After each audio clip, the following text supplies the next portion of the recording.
This video is brought to you by my website, aeroparts.com, high quality, genuine parts.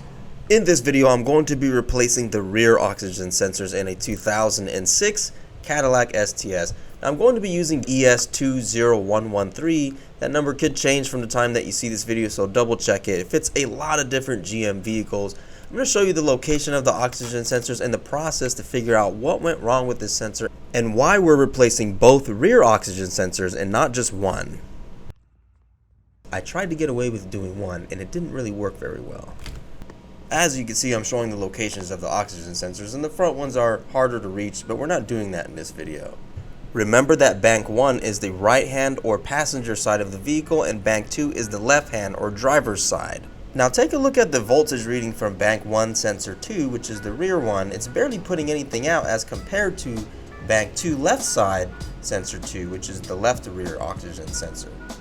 Now this footage is from after I replaced the oxygen sensors. You see how the voltage is very close to each other. That's where they're supposed to be.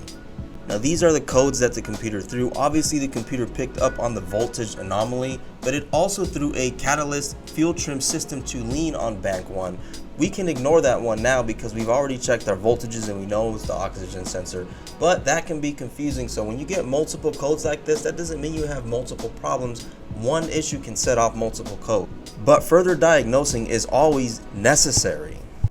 And of course, spoiler alert, I tried to replace just the right hand side, see if I can get away with just replacing one, but it is recommended replacing oxygen sensor in pairs because not long after I got a system to lean post catalytic converter on bank 2, which is the left rear oxygen sensor. Replacing that one resolved that issue.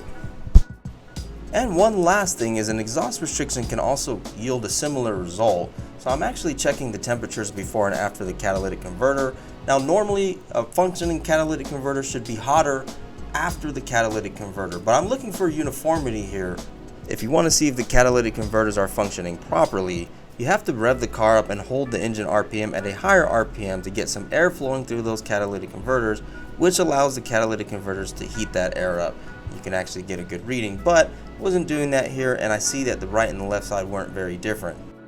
I'm also going to be filling the exhaust to see if I can tell a difference between the two exhaust pipes. This isn't a sure method, but if you do notice a difference here, you're going to want to check further.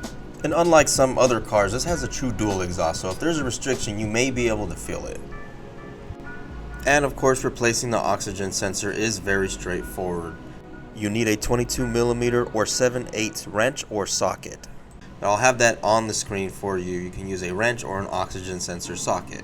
It has a traditional GM style lock connector. You just pull that lock out of that connector and you can lift up that lock there and pull it off. Now there will be more content on this particular Cadillac STS.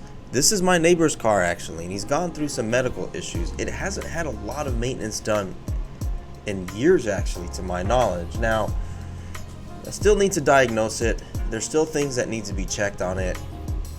There's still other issues with it, so we're going to be going through those in the next video on this car. I don't know exactly when it will be because at the time that I'm recording this voiceover, it hasn't been done yet. So make sure to subscribe to the channel and look out for that next video on this car. And hey, if you liked the video and it was useful to you, hit like. It helps the channel out.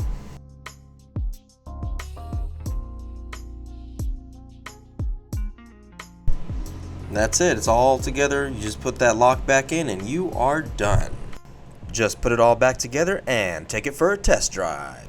If this video helped you out, make sure to check out my website, aeroparts.com, for high quality, genuine parts.